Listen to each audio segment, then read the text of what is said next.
तो शुभम ने बताया कि आज से 1.5 साल पहले एमबीए करना भी नहीं चाहता था। वो होता है ना, लाइफ चेंजिंग डिसीजंस होते हैं हमारे कुछ, जिससे हमारी पूरी लाइफ बदल जाती है। यस आपकी सर, ऑल बिल्कुल। इंडिया रैंक 26 आई थी। ऐसे खुद पे प्राउड फील होता है कि तुम कहाँ थे और कहाँ से कहाँ पहुंच गए, वो भी सिर्फ 6 महीने में। तो मैं पुराने वीडियोस देख रहा था तो उसमें कंटेंट इतना ज्यादा अच्छा था कि मैं सोचा अगर यहाँ पे इतना अच्छा पढ़ा रहे हैं तो पेड क्लास में कितना अच्छा होगा। कुछ याद है तुम्हारे टाइम पे जीके में करंट अफेयर से कितने क्वेश्चन थे, स्टैटिक से कितने क्वेश्चन थे सीमैट 2025 में? ऑलमोस्ट 60-40 का रेशियो था। 60% स्टैटिक था और 40% करंट अफेयर्स। सही बात है। तुम्हें रिवीजन करना ही पड़ेगा, रिवीजन इज द ओनली की। या hello everyone and welcome to our YouTube channel MBA Pathshala. आज मेरे साथ हैं शुभम मुंजाल। सीमैट 2025 में शुभम मुंजाल की ऑल इंडिया रैंक 26 आई थी। क्या मैं शुभम मुंजाल बिल्कुल सही बोल रहा हूँ?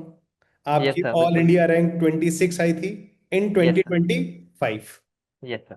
तो right now Shubham Munjal JBIMS college में है, जिसको हम लोग सीओ फैक्ट्री भी बोलते हैं। ठीक है, सही बोल रहा हूँ ना मैं, शुभम? यस सर, बिल्कुल सही। तो अभी जैसे मेरी मीट से पहले शुभम से डिस्कशन हो रहा था, तो शुभम ने बताया कि मैं मतलब आज से 1.5 साल पहले एमबीए करना भी नहीं चाहता था।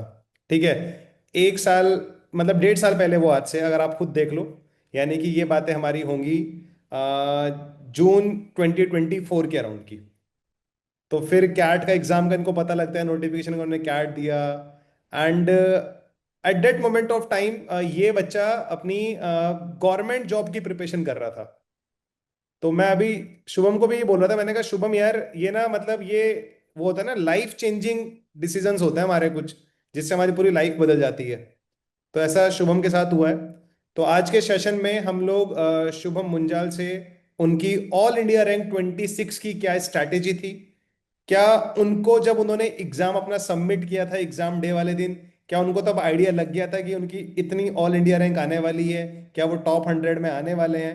ये सारी चीजें हम लोग डिस्कशन करेंगे शुभम से। So welcome Shubham to this amazing session. ठीक है। Thank you sir, thank you for inviting.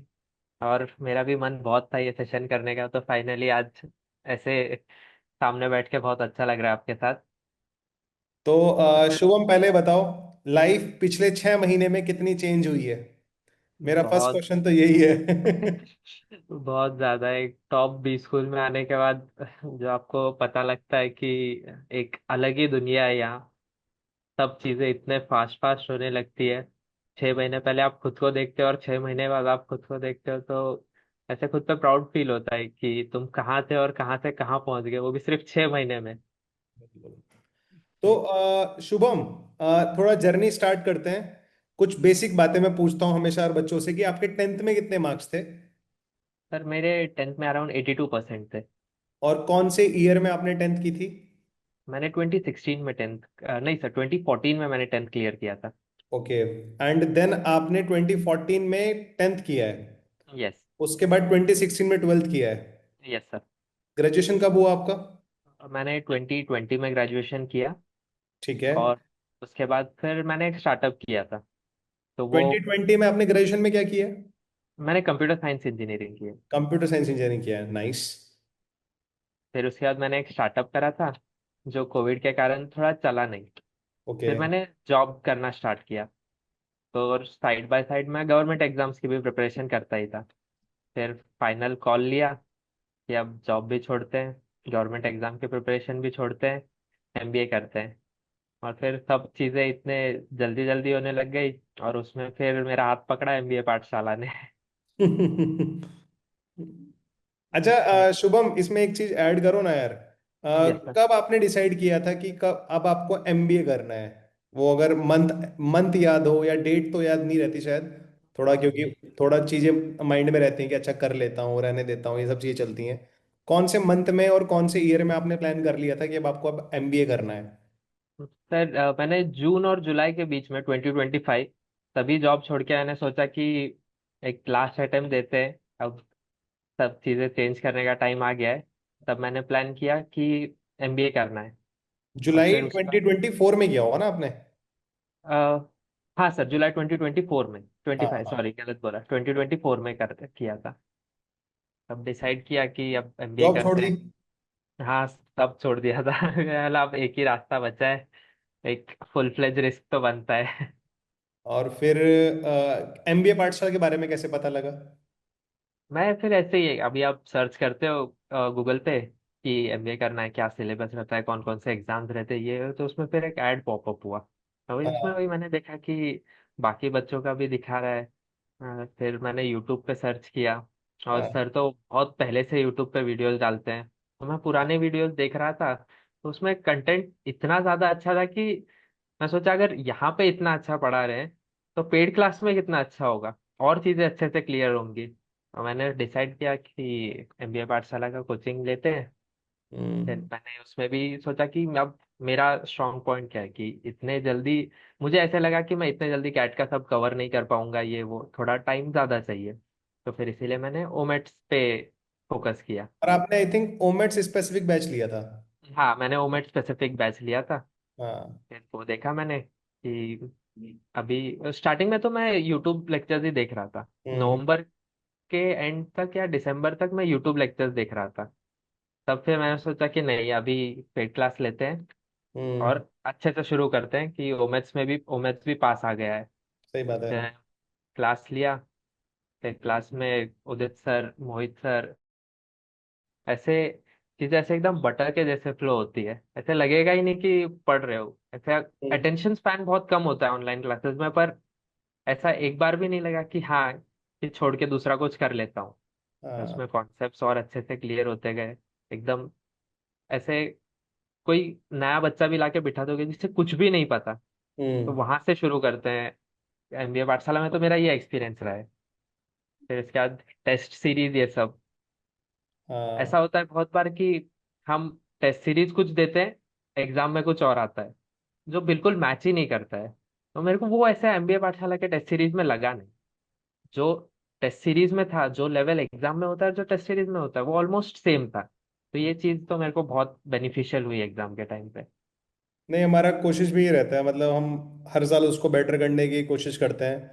मैं तुम्हें इसके रिगार्डिंग एक इंसिडेंट भी बताता हूँ। अभी हमारा स्नैप का एग्ज़ाम हुआ है, हाँ। और स्नैप के एग्ज़ाम में हमारे फ्री मॉक टेस्ट से हम लोगों ने दो तीन फ्री मॉक कर दिए थे स्नैप के। उन फ्री मॉक में से as it is 6 to 8 questions आ गए एज इट इज। मतलब ये मेरे लिए बहुत बड़ी बात है। एज इट इज क्वेश्चंस आना, ठीक है। क्वेश्चंस के डिजिट्स बदल जाते हैं, और मतलब और चीजें बदल जाती हैं, लेकिन एज इट इज क्वेश्चन आना तो मुझे खुद डाइजेस्ट नहीं हो रहा था। जब बच्चे बोल रहे, बहुत रिपीटेडली जब कमेंट आए, रिपीटेडली मेरे पास मैसेज आए, तब मैंने कहा शायद अब विश्वास कर लेना चाहिए, शायद ऐसा हुआ होगा। और यही 4-5 क्वेश्चन है जो सब कुछ बदल देते हैं। बिल्कुल। यही 4-5 क्वेश्चन है जो तुम एक टीयर 1 भी स्कूल में हो, और यही 4-5 क्वेश्चन तुम्हें फिर टीयर 2 टीयर 3 में ले जाते हैं। बिल्कुल सही, वैलिड वैलिड पॉइंट है ये। जब सीमेट की तैयारी तुमने करी, तो तुमने लास्ट ईयर, हमारा नवंबर में बैच आता है सीमेट का, हाँ ठीक है। सर। क्योंकि यार, अगर मैं आपको थोड़ी रियलिटी बताऊं, सीमेट एग्जाम ना लास्ट 2 ईयर से थोड़ा सीरियस हुआ है। सीरियस हम्म। कहने का मेरा मतलब ये है कि ये लोग जनवरी में एग्जाम ले ले रहे हैं। मैं इतने साल से प्रिपरेशन करा रहा हूँ एमबी एंट्रेंस एग्जाम्स की। मैंने ऐसा टाइम भी देखा है जब सीमेट का एग्जाम मार्च एंड में होता था, अप्रैल में होता था, कभी कभी मई में भी हुआ है। तो ये हमारे लिए बहुत नई चीज थी जब तुम्हारे वाले बैच के टाइम पे, कि यार अच्छा सीमेट का एग्जाम जनवरी में ही है। तो आई थिंक 30th या 31st को तुम लोग का एग्जाम था, मुझे एग्जैक्ट डेट याद नहीं है, या 25th में था शायद। यस सर, 25 ट्वेंटी जैन को ही फिफ्थ था। में था, इस बार भी 25th में ही है, और हाँ। ठीक है। कोइंसिडेंस है। तो तब हमें पता लगा यार हमारे पास सिर्फ 2 महीने का टाइम है, हमें पता लगा 70 डेज का टाइम था जब हम लोगों ने 16 नवंबर को हम लोगों ने बैच लॉन्च किया था, मुझे याद है। तो फिर अब वो चीज़ें 70 डेज में सारी कवर कराना, क्वांट का तो सिलेबस इतना ज़्यादा है, उधर से क्वांट में आप मेरी help I think Mohit sir ने भी की होगी कुछ टॉपिक्स लेने में। और ऐसे ही और भी जो हमारे वर्बल के मेंटोर्स रहे होंगे बैच में, मुझे एग्जैक्ट वो याद नहीं है, लेकिन ये पूरा सिलेबस टाइमली कंप्लीट कराना। एंड फिर तुम्हारे जीके इनोवेशन की क्लासेस हुई होंगी, जीके की क्लासेस होंगी, इनोवेशन एंटरप्रेन्योरशिप की क्लासेस हुई होंगी। तो जैसे मैं तुमसे बात पूछना चाहूंगा शुभम, जैसे यस सर। तुमने क्वांट में, एक बच्चा वो बच्चा है जो गवर्नमेंट जॉब की प्रिपरेशन कर रहा है, तो क्वांट में तो कुछ टॉपिक्स तुमने अलग भी पढ़े होंगे ना, जैसे logarithm I think government exams में नहीं आता, नहीं, नहीं आता। लेकिन लॉगरिथम तुमने सीमेट के लिए पढ़ा होगा। हाँ जरूर सर। हाँ, तो कुछ टॉपिक्स ऐसे रहे होंगे वैसे, आई थिंक वर्बल में भी रहा होगा कुछ ऐसा। वैसे हाँ तो सर। वर्बल का बहुत चीजें एग्जाम्स लाइक बैंकिंग एसएससी से मैच कर जाती हैं। तो सीमैट के लिए एक्स्ट्रा क्या डोज लगाया, और कैसे मतलब ये चीजें मतलब एक अच्छे लेवल तक पहुंच पाई? मतलब कैसे तुम्हारा क्या रूटीन था जब तुम पढ़ रहे थे, सीमैट की तैयारी कर रहे थे? डेली कितने घंटे पढ़ते थे? क्लासेस कितनी मतलब 2 क्लासेस होती थी हमारी, शायद 2 क्लासेस ही होती हैं ऑन एन एवरेज। तो ये कैसे मैनेज कर रहे थे, क्योंकि तुम कंप्लीटली फ्री थे? एक बच्चों का रहता है ना, सेल्फ स्टडी कितनी थी, उसके बारे में कुछ बताओ मेरे को। तो सर जो भी आपने बोला कि जो मिसिंग पार्ट होता है, जो गवर्नमेंट एग्जाम से जो मिसिंग पार्ट था, वो तो मैंने पूरा ऐसे कि एमबीए पाठशाला पे छोड़ दिया था कि मेरे से करा के ले लेंगे ये, हम्म। इसमें सब कवर कर रहे हैं लोग। तो फिर मैं बराबर था, 2 लेक्चर्स होते थे दिन में, तो 4 घंटे के तो लेक्चर्स हो गए। तो हाँ। पहली बात यह है कि लेक्चर्स होते ही एक 5-10 मिनट का ब्रेक लेके वापस जो लेक्चर में हुआ है वो पूरा कर लेता था मैं। हम्म। फिर उसके बाद प्रैक्टिस शीट्स हर एक टॉपिक की होती है, हम्म। बस फिर वो प्रैक्टिस शीट्स लगाने बैठ जाता था। और प्रैक्टिस शीट्स होके फिर प्रीवियस ईयर क्वेश्चंस, वो भी कैसे यूट्यूब पे जो आप लोगों के ही पुराने वीडियोस रहते थे, हम्म। फिर वो मैं करने लग जाता था। तो इसमें ऐसा 4 घंटा लेक्चर्स का अगर छोड़ दिया, तो 6 से 7 घंटा अलग से देता था मैं, क्योंकि मैं पूरा ही फ्री था तब घर पे, इसके तो इतना टाइम तो देना बनता भी था। क्लासेस के अलावा आप 5 से 6 घंटे या 6 से 7 घंटे दे देते? और यस सर। क्योंकि वो रिस्क भी तो लिया था ना जॉब छोड़ के। हाँ। तो इतना बनता था। बढ़िया है। और जैसे हमारा जो क्लास का करिकुलम है, लाइव क्लासेस होती हैं, उसके बाद प्रैक्टिस शीट्स हैं, टॉपिक टेस्ट हैं। तो तुम्हारी एक, मैं ये मान के चल रहा हूँ तुम्हारी एक फाउंडेशन ऑलरेडी बन गई होगी, क्योंकि जब तुम गवर्नमेंट एग्जाम की प्रिपरेशन कर रहे होंगे। हाँ सर, एक बट वही सर, फाउंडेशन उन चीजों की जो वहां पे कॉमन है। हाँ। अब जो चीजें अलग है, उसके लिए तो थोड़े एक्स्ट्रा एफर्ट्स लेने पड़ेंगे। बिल्कुल बिल्कुल। एंड जीके और इनोवेशन का बच्चों का बहुत रहता है कि कैसे तैयारी करी होगी। जीके में तुमने मतलब करंट अफेयर्स कैसे पढ़ा, स्टैटिक जीके कैसे पढ़ा? जीके के बारे में थोड़ा सा बताओ ना मेरे को, सीमेट एग्जाम में। तो अभी जीके और एंटरप्रेन्योरशिप एंड इनोवेशन, यही दो मेन सेक्शंस है जो सीमैट की रैंक डिसाइड करते हैं। बिल्कुल। तो एंटरप्रेन्योरशिप एंड इनोवेशन तो मैं जो भी एमबीए पाठशाला पे पढ़ाया था पूरा, मैं बस उसी को बार बार रिवाइज करता था। और मुझे ऐसा लगता है कि वो बहुत ज्यादा सफिशिएंट है, उतना कर लो तो 20 में से 17 से 18 क्वेश्चन तो फॉर श्योर बन जाते हैं। अगर पूरा जो भी सिखाया जा रहा है यहाँ पे क्लास में, जो भी सिखाया था वो अगर सही से किया तो, और 17 से 18 क्वेश्चन मोर देन इनफ है हम्म। एंटरप्रेन्योरशिप एंड इनोवेशन की। रही बात जीके की, अब जीके थोड़ा अनप्रेडिक्टेबल भी होता है, जीके और करंट अफेयर्स ये हम कितना भी तैयारी कर ले कहीं ना कहीं कुछ रह जाता है। तो सही इसके लिए बात है। ऐसा है कि जो कर रहे हो वो बार बार रिवाइज करते रहो। अगेन ये भी मैंने क्लास पे छोड़ दिया था, हम्म। और थोड़ा बहुत गवर्नमेंट एग्जाम की तैयारी कर रहा था तो उसमें भी मैच हो ही जाता था। हम्म। जो भी पढ़ा रहे बस उसको बार बार रिवाइज करते रहा, एंड देन हो गया। इनोवेशन के ना, जैसे हमने तुम्हारे टाइम पे ना क्विजेज अपलोड करे थे, तुम्हें याद होगा? Yes sir. जीके और इनोवेशन के हमने इस साल भी दिए हैं क्विजेज बच्चों को।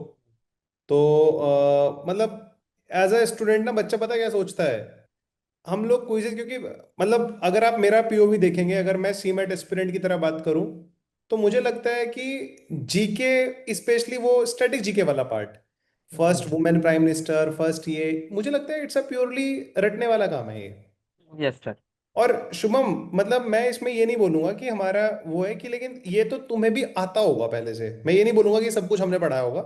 लेकिन हाँ, कुछ चीजें होती हैं जो फैकल्टी अच्छी तरह से पढ़ा सकता है। जैसे इस बार भी हम लोगों ने जीके के सेशंस लिए हैं, ठीक है। इस बार लेकिन हम लोगों ने पहले बच्चों को करंट अफेयर्स कराया है, क्योंकि हो सकता है बच्चा करंट अफेयर में वीक हो, उसने पिछले 6 महीने से न्यूज़पेपर ना पढ़ा हो। स्टैटिक वाला पार्ट ना कहीं जैसे हमारे बचपन से भी तो करिकुलम का पार्ट रहा है ना। हाँ। आई थिंक 6 7 से हमारी एक जीके का मॉड्यूल ऐड हो जाता था हमारे सिलेबस में। सही बात है सर। तो अब वो सभी को पता है, ठीक है। कोई पूछने लगे टिहरी डैम कौन से स्टेट में है, तो ये छोटी छोटी चीजें आई थिंक सबको पता होती हैं। तो मुझे लगता है जीके ना बच्चा इसलिए भी डर जाता है क्योंकि बहुत वास्ट है। बट अगेन मैं बोलूंगा कि वास्ट है, आई टोटली एग्री, बट यार उसका एक तरीका है करने का। हम्म। अपने मेंटोर से आप डिस्कस कर सकते हो, स्पेशली आप करंट अफेयर पे ज्यादा फोकस करो। First women prime minister, first, ये तो आई थिंक सभी को पता होते हैं। और मतलब ये स्टैटिक और करंट अफेयर्स में से तुमने ज्यादा टाइम किसको दिया था? सीमेट ओरिएंटेड पढ़ने के लिए? सर सीमैट ओरिएंटेड पढ़ने के लिए मैंने थोड़ा पेपर्स देखे पिछले। अब पेपर्स तो आते नहीं है, तो जो प्रीवियस ईयर ऐसे ही मिलते रहते हैं उस हम्म। पे देखा। तो ऑलमोस्ट इक्वली डिस्ट्रीब्यूटेड था, तो मैंने स्टैटिक में थोड़ा सा एक पार्ट ले लिया कि हाँ बस इतना ही पढ़ना है मुझे। और करंट अफेयर्स को जितना हो सके उतना कवर किया, क्योंकि कैसा होता है आप एक बार सुन लेते हो तो वो कहीं ना कहीं बैक ऑफ द माइंड रह जाता है, क्योंकि एमसीक्यू है। ऑप्शन देख के क्लिक हो जाता है कि हाँ ये सुना सुना लग रहा है। तो ये स्ट्रैटेजी थी सर मेरी उसमें। ओके। और current I think daily newspaper read करते थे तब? अ, नहीं सर, न्यूज़पेपर तो रीड नहीं करता था, बट मैं वही वीडियोस देखा करता था करंट अफेयर्स के। हाँ, तो उसका बेनिफिट तुम्हें मिला होगा। हाँ। एंड इनोवेशन एंटरप्रेन्योरशिप के लिए क्या किया था तुमने, कुछ वो तो बच्चों मैंने को? सर पूरा जो लेक्चर में हुआ था सिर्फ वही किया था। हम्म। बाहर से मुझे लगता भी नहीं है कि वो भी बहुत बड़ा सब्जेक्ट है। अब हम्म। इतने सारे सोर्सेस पढ़ते बैठोगे तो फिर तो उसी में तुम बीबीए कर लोगे, ऐसा हो जाएगा। सही बात तो है। इसीलिए फिर तो क्लास में जो पढ़ाते थे मैं बस उतना ही स्पेसिफिक रखा। और जेन्युइनली सर उस पे 17 से 18 क्वेश्चंस बन जाते हैं जो हाँ, भी क्लास में मुझे पढ़ा भी रहे हैं ऐसा उस लगता है। पे। हाँ। क्लास में मतलब हमने, नो डाउट, हर साल चीजें अपडेट होती हैं। जो डोज तुम्हें मिली है वो डोज और अपडेट हुई है इस बार। एंड हम्म। जैसे हमारे मॉक्स अपडेट होते हैं हर साल। हम लोगों ने मॉक्स करे हैं, मुझे ऐसा लगता है कि फॉर एग्जाम्पल तुमने 10 मॉक लगाए हैं किसी बच्चे ने, तो हर मॉक में 20 क्वेश्चन उसको इनोवेशन के मिल रहे हैं, तो 200 क्वेश्चन तो ये हो गए। बाकी हाँ। हमारे क्विज वाले क्वेश्चंस हो गए, क्लास वाले क्वेश्चंस हो गए। अगर आप खाली क्वेश्चंस भी करके जा रहे हो या आपने इनोवेशन के पीवाईक्यूज भी कर लिए, 500+ क्वेश्चंस अगर आपने 2-3 बार रिवाइज कर लिए हैं, तो वो आपका दिमाग इतना खोल देंगे कि एग्जाम में जो 20 क्वेश्चंस आ रहे हैं उसमें से 14-15 क्वेश्चंस करना डुएबल लगता है मुझे, अगर हाँ आपने सिर्फ सर। क्वेश्चन की प्रैक्टिस करी है। हाँ ये बात तो है सर, कि अगर सिर्फ क्वेश्चंस भी कर रहे हो, मैंने जैसा बताया सर कि स्टार्टिंग में कि एमबीए पाठशाला के मॉक्स और थीमेट का पेपर ऐसा ज्यादा डिफरेंस नहीं है ना डिफिकल्टी लेवल में, ना टाइप ऑफ क्वेश्चन में। हाँ वही थोड़ा लैंग्वेज घुमा के दे देंगे तो उसमें कंफ्यूज हो जाते हैं, ऑप्शंस अलग कर देंगे। तो वो जो भी पढ़ रहे हो, अब जैसे एंटरप्रेन्योरशिप इनोवेशन का ही ले लिया, तो जो भी क्वेश्चन पढ़ रहे हो उसको ऐसा नहीं कि बस हाँ रटना है, इसका आंसर ये, इसका आंसर ये, ऐसे नहीं, उसको थोड़ा समझ समझ के के पढ़, पढ़ना है। तो वो डेफिनेटली फायदा मिलता है उससे। Yes sir. हम दोनों की लाइफ में एक चीज तो कॉमन है, हम दोनों ने अपने टाइम पे गवर्नमेंट एग्जाम की तैयारी करी है। यस अभी हम सर। मीटिंग से पहले डिस्कस भी कर रहे थे। तो मेरा भी यही रहता था, क्योंकि गवर्नमेंट एग्जाम्स में भी ना आपका जीके वाला सेक्शन आता है। तो हाँ। मेरा जीके लिटरली बड़ा गोल था, मतलब मैं उन लोगों में से था, अगर मैंने 15 क्वेश्चंस तुक्का लगाए हैं तो मेरे 2 क्वेश्चन सही होंगे, या ऐसा भी हो सकता है कि 15 के 15 किलो। तो मेरा लेवल ये था एक टाइम पे। फिर मैंने थोड़ा चीज़ें सिस्टमेटिक पढ़ी, कुछ चीज़ें क्वेश्चंस वाइज पढ़ी। जैसे मान लो पॉलिटी है, पॉलिटी में कोई क्वेश्चन टॉपिक सिर्फ उसके क्वेश्चन देख लिए, क्योंकि हाँ। कितना क्वेश्चन पूछेगा, पूछ लिया होगा उसने इस बार तक इतने साल तक, तो वो रिपीट होता रहता है। नहीं सही बात है सर, ये तो है कि जितने पीवाईक्यू कर रहे हो या जितने क्वेश्चन कर रहे हो हम्म। उसमें बहुत अच्छा आइडिया लग जाता है। वो खुद भी एनालाइज करते हो तो भी बहुत अच्छा आइडिया लग जाता है कि हाँ इसमें से पूछ सकते हैं। अब बिल्कुल। पिछले 4-5 साल से इसी टॉपिक से पूछ रहे हैं, वो बट ऑब्वियस है कि वो अभी भी इसी टॉपिक से पूछेंगे। तो वो सही बात। टॉपिक थोड़े अच्छे से प्रिपेयर कर लेना है बस। कितने मॉक्स लगाए थे सीमैट के? सर मॉक्स तो मैंने शायद ऑलमोस्ट सारे ही लगा लिए थे, जितने भी 10 अवेलेबल थे टेस्ट हाँ सीरीज में। हाँ हाँ हाँ, 10 के 10 तो मॉक्स लगा लिए थे। हाँ। और ऐसे मेरा मॉक कभी कभी ऐसा 3 घंटे का पेपर है तो हाँ वो बहुत ऐसा लगता था कि अब 3 घंटा बैठ के देना, तो फिर मैं कभी कभी सबमिट कर देता था, फिर बाद में वापस लगाता था, लेकिन ये नहीं कि फिर आंसर देख के लगा रहा हूँ, बैठ के सही हाँ। से लगाता था। मतलब तुम्हारा तो मुझे लग रहा है कम टाइम में हो जाता होगा। हाँ हाँ, सीमेट का पेपर कम टाइम में हो जाता है। आराम से हो बस जाता है। फिर उसमें यही है कि तुम एक्यूरेसी पे ध्यान दो। अब हम्म, टाइम का मैं लेवल ऑफ एग्जाम भी उतना ज्यादा टफ नहीं है, तो इसमें तुम्हारी एक्यूरेसी बहुत ज्यादा मायने रखती है। बिल्कुल मैटर करती है, बिल्कुल सही बात है।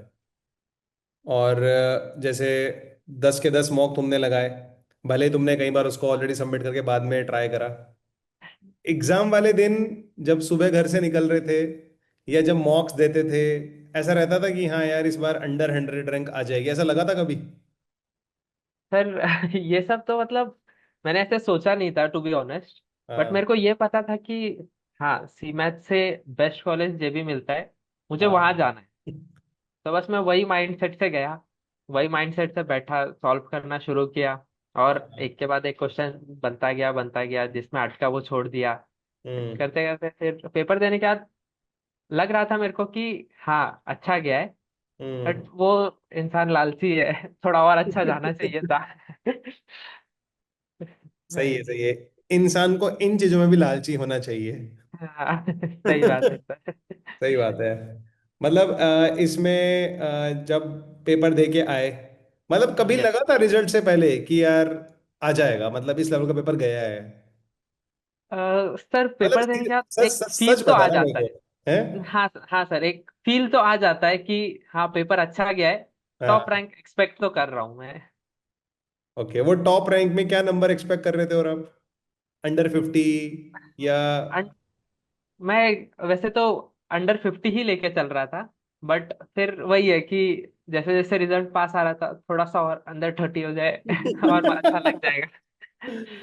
बढ़िया है, बढ़िया है। तो ये तुम्हारी प्रिपरेशन का कमाल था, पता है तुम्हें, कि तुम इतने कॉन्फिडेंट हो गए थे कि तुम गेस कर सकते हो। और हम्म। ये शायद पेपर दे के आइडिया भी लग गया होगा कि जीके जो आई है वो मैंने पढ़ी हुई थी। हाँ सर। इनोवेशन के जो, ये भी बहुत बड़ी चीज होती है पता है, जीके के क्वेश्चन जो है वो पढ़े हुए आ गए। कभी कभी ऐसा हम्म। हुआ होगा तुम्हारे साथ मॉक में, तुम्हारे जीके के 8 क्वेश्चन भी सही नहीं गए होंगे। हाँ वो तो है सर। इनोवेशन के 12 क्वेश्चन सही गए होंगे, मतलब ऐसा हुआ होगा बहुत बार। लेकिन एग्जाम वाले दिन कब लगा अच्छा ये भी पढ़ा हुआ आ गया, ये भी पढ़ा हुआ आ गया। वो सर थोड़ा कहीं ना कहीं 1% तो अलग फैक्टर होता ही है सर। कि बिल्कुल होता कितनी है, भी बहुत मेहनत ज्यादा। कर लो, वो दिन तुम्हारा होना चाहिए, बस फिर सब सही रहता है। सही बात है। तुम्हें अपना ये याद है जीके में कितने क्वेश्चन सही थे तुम्हारे, इनोवेशन में कितने, कुछ आइडिया है? सर इनोवेशन का मुझे याद है, इनोवेशन में 18 क्वेश्चन सही थे। हाँ। जीके में आई थिंक 16 या 17 थे। जीके में सोलह वो सत्रह क्वेश्चन ठीक थे। हाँ सर। और स्कोर तुम्हारा जो तुम बता रहे थे, आई थिंक 310 के अराउंड था। हाँ सर, 310 के अराउंड था। थ्री एंड टेन या 300 इसी के आसपास था। Out of the 5 sections, quant, logical reasoning, verbal, innovation, GK, सबसे हाँ सॉलिड पिलर कौन सा तुम्हारा, सबसे स्ट्रॉन्ग पिलर जिसमें तुम बहुत कॉन्फिडेंट रहते थे हमेशा? सर, सबसे सॉलिड पिलर, अभी ये मैं बोलूंगा तो सुनने में थोड़ा अजीब लगेगा, मेरा तो जीके और एंटरप्रेन्योरशिप एंड इनोवेशन ही था। ये दोनों क्योंकि तुम्हारे स्ट्रॉन्ग पिलर थे। हाँ, मुझे ऐसा लगता था कि लेवल ऑफ एग्जाम कम है, बाकी 3 सेक्शन सब कर लेंगे और इतना हाँ। टाइम है कि हो ही जाएगा सबसे। अब उसमें ऐसा हो सकता है कि थोड़ी जल्दी में या कैलकुलेशन मिस्टेक में कोई क्वेश्चन गलत हो जाए। हम्म। पर ये 2 सेक्शन मैंने ऐसे करके रखे थे कि यहाँ मेरे को एज मिलेगा, तो मैं इस पे ज्यादा फोकस करूंगा। मतलब तुमने स्टार्टिंग से वो चीज पॉइंट आउट करी कि यार हाँ क्वांट, मैं बच्चों को बोलता भी हूँ, क्वांट, एलआईडी, वीआरसी तो तुम्हारा इस लेवल का होना चाहिए कि इसमें तो तुम्हें कोई पीछे छोड़ ही नहीं सकता। हाँ क्योंकि एक्चुअल कंपटीशन तो यही है, अगर तुम्हारा ये भी वीक है और तुम जीके इनोवेशन पे एफर्ट मार रहे हो, ठीक है, पहले इनको स्ट्रॉन्ग कर लो, फिर हाँ जीके वही है। इनोवेशन। हाँ। तुमने भी आई थिंक यही किया होगा, पहले इन तीनों हाँ को बहुत अच्छा। पहले ये मैंने करके रखा था, पर हाँ। फिर मेरे को यही दिमाग में कि सब लोग ये करते हैं, तो हाँ। अब इसके ऊपर क्या करना है कि रैंक आ पाए, तब वो दोनों सेक्शन काम में आते हैं बचे हुए। कुछ याद है तुम्हारे टाइम पे जीके में करंट अफेयर से कितने क्वेश्चन थे, स्टैटिक से कितने क्वेश्चन थे सीमैट 2025 में? इतना अच्छे से तो याद नहीं है सर, बट ऑलमोस्ट 60-40 का रेशियो था। 60% स्टैटिक था और 40% जीके के करंट क्वेश्चन अफेयर रहा थे। होगा। हाँ, हाँ। करंट अफेयर थे। सही है, सही है। और मतलब अगर मैं आपको बोलूं, जो यस सर। जिन बच्चों का अभी 25 को एग्जाम है सीमैट का, या जो आने वाले बच्चे हैं जो नेक्स्ट ईयर सीमैट का एग्जाम देंगे, उनके लिए कोई मतलब 3 मंत्रास जो तुम उनको देना चाह रहे हो, कि अगर वो बच्चा अंडर 100 रैंक लाना चाहता है सीमैट में, तो उसको कोई 3 मंत्रा जो तुम्हारी साइड से तुम्हें लगेगा कि हाँ ये तुम्हारी जर्नी में भी तुम्हें जेबी पहुंचाने में इनका बहुत इंपॉर्टेंट रोल रहा है, वो 3 मंत्रास कौन कौन से हैं?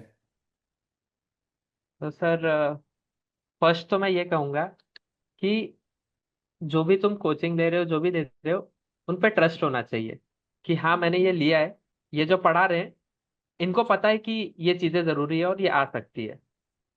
दूसरा, खुद की प्रैक्टिस। अब कोई कितना भी अच्छा पढ़ा ले, अगर तुम खुद ही खुद के साथ ट्रुथफुल नहीं हो, तो वो तो कुछ नहीं कर सकता। और तीसरा कि अप्स एंड डाउन्स आते रहेंगे, खुद पे थोड़ा भरोसा तो रखना ही पड़ेगा कि हाँ, एक दिन लगता है कि हाँ मेरा सब हो गया, मुझे सब आता है, दूसरे दिन लगता है मेरा कुछ नहीं हुआ है। तो इसे डील करने के लिए पेशेंस बहुत ज्यादा जरूरी है। ये तीन चीजें होनी चाहिए, तो आराम से हो जाएगा। स्पेशली मॉक्स के जब स्कोर आते हैं, कभी कभी लो स्कोर आ जाते हाँ। हैं।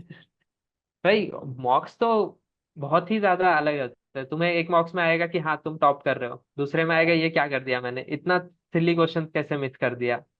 तो वही थोड़ा भरोसा खुद पे होना चाहिए, सही बात फिर है। बाकी हो जाएगा सब। Totally totally agree, totally agree. And जैसे ये पूरी प्रिपरेशन थी, ठीक है, यस।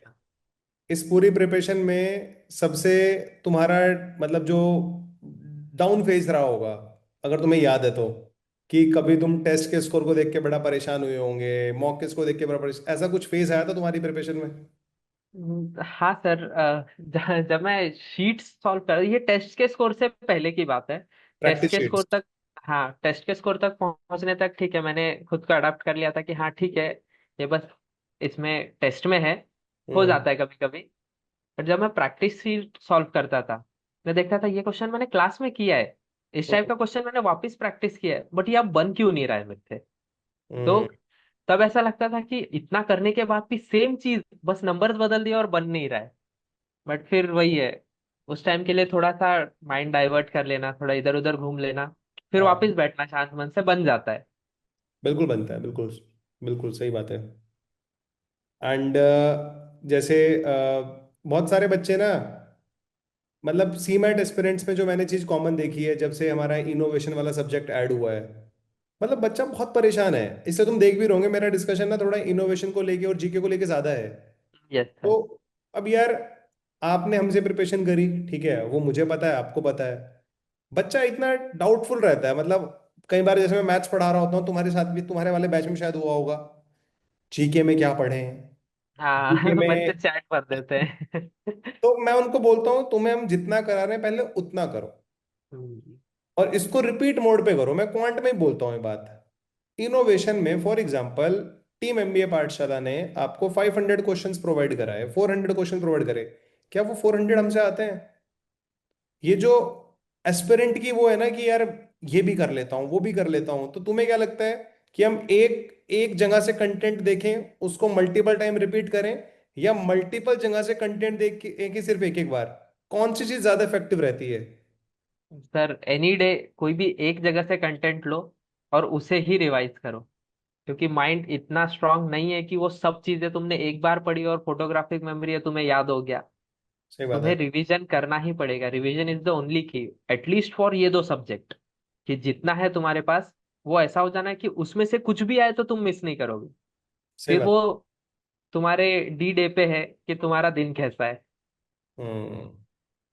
बिल्कुल सही बात है।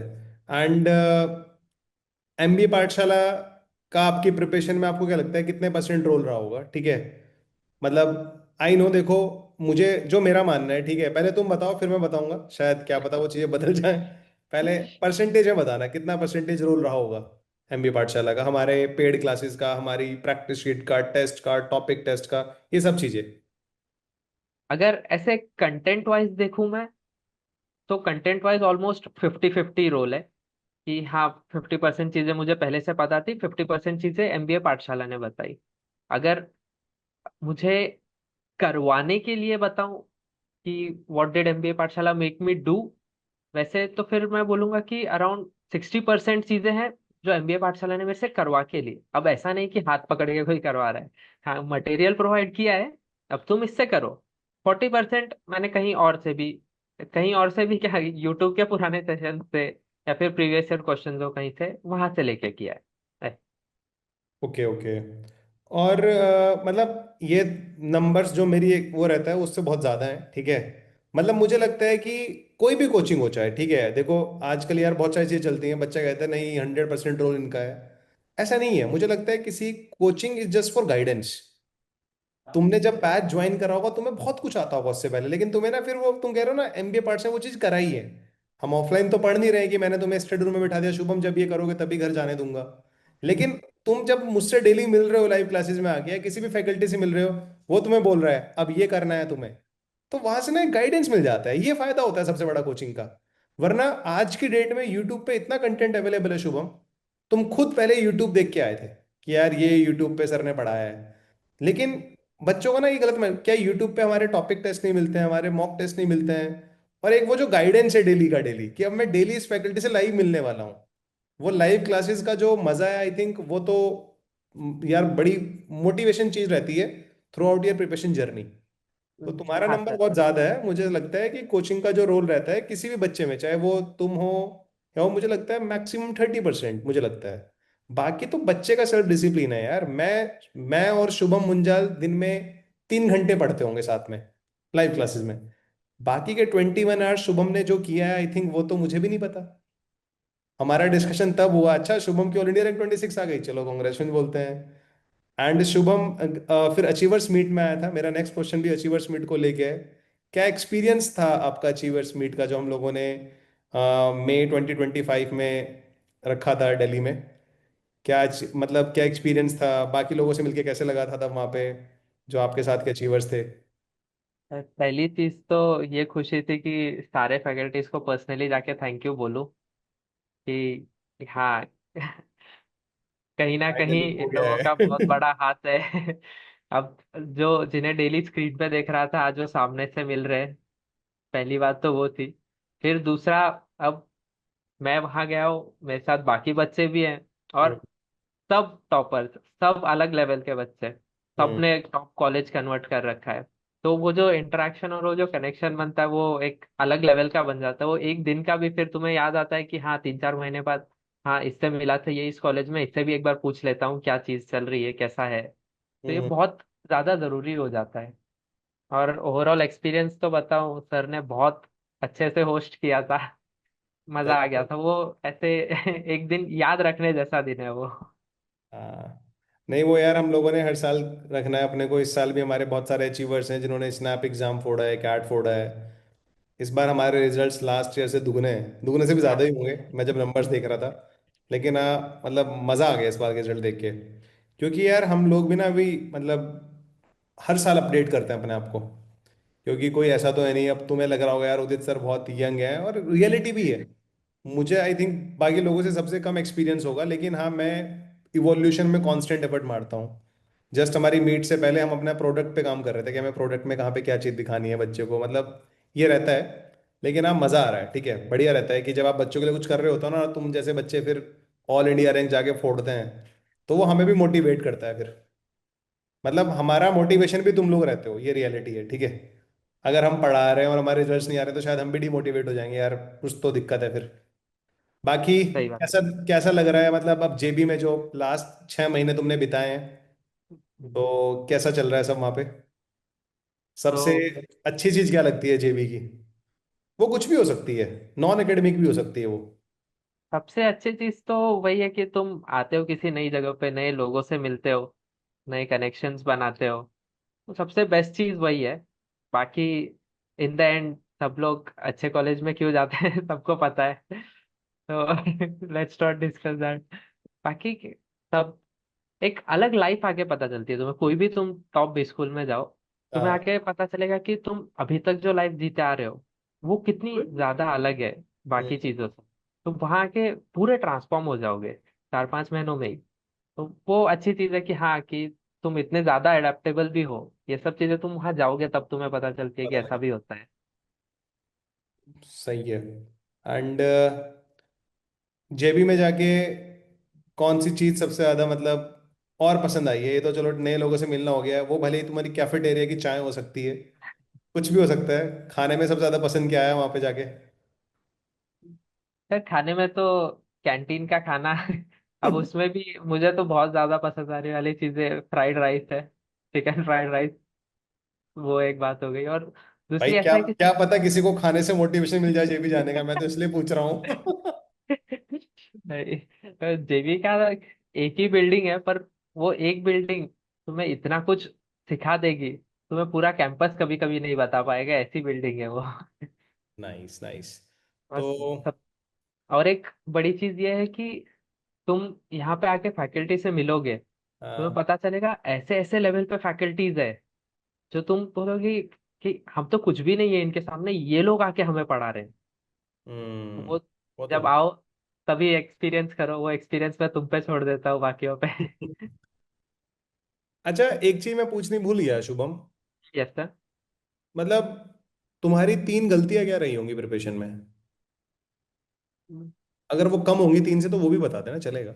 हाँ, तीन तो नहीं बोलूंगा सर। सबसे बड़ी गलती यही थी कि ठीक है, ये वाली प्रैक्टिस शीट, अभी ये लेक्चर हो गया, ये प्रैक्टिस शीट कल सॉल्व कर लूंगा। बीच हम्म। बीच में अब ऐसा नहीं है कि मैं भी एकदम ही ज्यादा डिसिप्लिन था, एकदम ही रिलीजियसली करता था तब। हाँ। लगता है कि हाँ आज कुछ नहीं करते हैं, आज जाने देते हैं। तो फिर वही जो तुम छोड़ते जाते हो, फिर वो एक ही दिन पाइल अप हो जाता है। फिर हम्म। तुम्हें रियलाइज होता है कि नहीं नहीं, गलत कर रहे हो, वापस ट्रैक पे आना पड़ेगा। तो भटकते तो रहते हो थोड़ा थोड़ा, बट जरूरी है कि हाँ एक दो दिन में वापस ट्रैक पे आ जाओ। तो वही मैटर करता है सबसे ज्यादा। वो जो कुछ बच्चे होते हैं ना, जो एक एक हफ्ते 2-2 हफ्ते का गैप ले लेते हैं, आई थिंक वो गलत है। बहुत ज्यादा गलत है। एक दो हफ्ता तो पूरा ट्रांसफॉर्म ही हो गए, फिर तुम फिर हाँ। पढ़ाई से छूट चुके हो तुम। फिर वापस जीरो पे आ गए, शुरू से लेक्चर देखना शुरू करो। मुझे ऐसा लगता है, जब मुझे अपने प्रिपरेशन डेज भी याद आते हैं, अगर मैं 2 दिन के लिए कहीं चला जाता था ना, तो मुझे 2 दिन और लगते थे वापस से वो मतलब मोमेंटम बनाने में। हाँ बिल्कुल सही बात है सर। इतना डिस्ट्रैक्ट हो जाता है इंसान। तो मैं तो बच्चों को बोलता हूँ अवॉइड करो यार, मत जाओ ना 3 महीने 4 महीने कहीं पे, क्या हो जाएगा। हाँ, तो और ठीक बड़ी है, मन भी नहीं कर रहा है तो सामने लेके बैठो। पर बैठो, अपने आप बैठोगे तो ठीक है। 10-15 मिनट टाइम पास किया, अब खोल के रखा है, ठीक है, के हाँ बाद ही अब कर एक लो। क्वेश्चन तो कर ही लेता हूँ। ऐसे हो जाता है फिर। सही बात है, बिल्कुल टोटली अग्री इसमें। तो मुझे मतलब मैं रिलेट कर पा रहा हूँ अपने वाला टाइम भी। बढ़िया है। तो मैं खुद आऊंगा अभी जेबी, ठीक है, तब भी मिलेंगे हम लोग, ठीक है। जरूर सर जरूर। और मुझे घुमाना वहाँ पे यार, कैंपस तुम पूरा का पूरा। हाँ हाँ सर पक्का। एंड बाकी all the best from my side, अभी लाइफ में और फोड़ो। हाँ जब वहाँ सर, से ये तो बस प्लेसमेंट लेके शुरुआत ही है। निकलोगे तब भी हम कनेक्ट करेंगे कि पक्का कैसा पक्का रहा सर। फिर आगे, मतलब जेबी से कितने प्लेसमेंट्स हुए, कैसा, उसका भी तुम डाटा बताओगे। 1 साल यस बाद सर। बता ही दोगे, ठीक है। हाँ हाँ तो सर। हाँ, बाकी ठीक है ना, फिर मिलते हैं नेक्स्ट सेशन में। एंड थैंक्स फॉर दिस यार, मतलब जो तुमने सारी चीज़ें बताई है ना, ये बहुत ज़रूरी है। मेरे यस लिए नहीं, लेकिन जो लोग इस सेशंस को देख रहे हैं, जो बच्चा आगे सीमैट की प्रिपरेशन करने का प्लान बना रहे हैं। और जेबीएमएस में ऐसा नहीं है सीमैट, हम सीईटी के थ्रू भी जा सकते हैं। Yes sir. तो ये भी आपके पास ऑप्शन रहता है गाइस। बाकी तो यार शुभम, बढ़िया यार, ऑल द बेस्ट, ठीक है। थैंक यू सर, बहुत अच्छा लगा आपसे इतने दिनों बाद फिर से कनेक्ट करके। नहीं नहीं, करते रहेंगे। Yes sir. बढ़िया। चलो ठीक है ना शुभम। Yes sir.